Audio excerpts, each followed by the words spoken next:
good long time. We'd like to take the hour of the time in the same direction Bill was always pointing it. We don't want to deviate too far from that. Granted, we have to make the hour of the time a bit more our own. Bill Cooper's not around anymore, and we are constantly receiving emails, both good and bad, some saying, excellent job guys, really appreciate what you're doing, and some of them saying, you know, Bill wouldn't have done it this way. Well, unfortunately Bill's not around anymore, and he's not here to tell us how he might have done things. I think between Doyle and myself, we have a good understanding of what Bill would have wanted us to do. Some of it's in writing, and those things we are following to the T.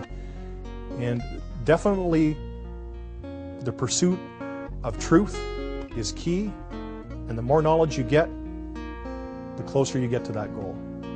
I've seen too much through my life happenings to verify the problems and this whole one world government scheme. They're definitely not backing off. I've been privy to too much knowledge and research materials to give it up now. The naysayers out there that say it can't be reverted back, or our only choice is to sit here and wait for Christ to come because we're doomed or whatever, I don't agree with, because the same thing was told to the founding fathers and framers. And look what that small handful of men and colonies did and the ripples it caused around the world, and forever in world history what it's going to have caused. You know, they took on the British Empire. The sun never sets on the British Empire was the logo at the time, and the most powerful government in pretty much world history to that point. And they took it on, a bunch of people that knew that what was going on was wrong, and defeated it. And because of that, the Revolution, the Declaration of Independence, and the Constitution and Bill of Rights, we completely rewrote the history of mankind, this country did.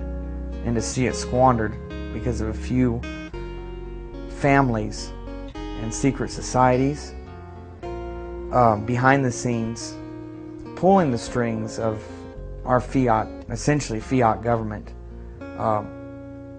would be to look back at all those men and women and children included, everything that have died preserving that heritage in this country, and just calling it all a waste of time. Everybody who's fought for it and died for it, or been hurt one way or the other. That would be a complete waste of their lives, and to throw it away directly myself with possession of Bill's archives and stuff would just be saying that Bill's life was meaningless, to just box it up or just to turn it off and say later.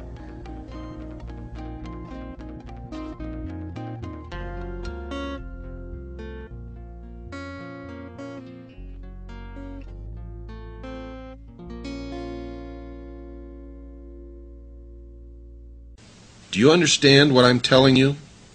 Nothing on the face of this earth is going to stop me from broadcasting, period. I will begin making tapes, and I will make them in the hundreds and distribute them all over this country. And the people who receive those tapes will make tens and hundreds of copies and distribute them also, and we will have an underground radio. Beyond a doubt, I think the work that introduced Bill Cooper to the world has to be Behold a Pale Horse.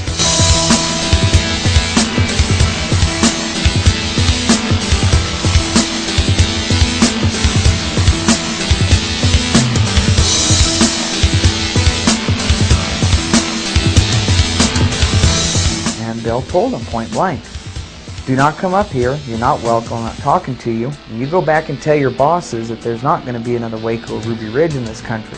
Marty Scott, this all happened in a little town called Eager, Arizona, which is just on the eastern side of the state of Arizona. It's almost on the border of New Mexico. This is what we know so far. Sheriff's deputies, we understand, were trying to serve some type of arrest warrant on a man by the name of William Cooper. He's also known as Bill Cooper.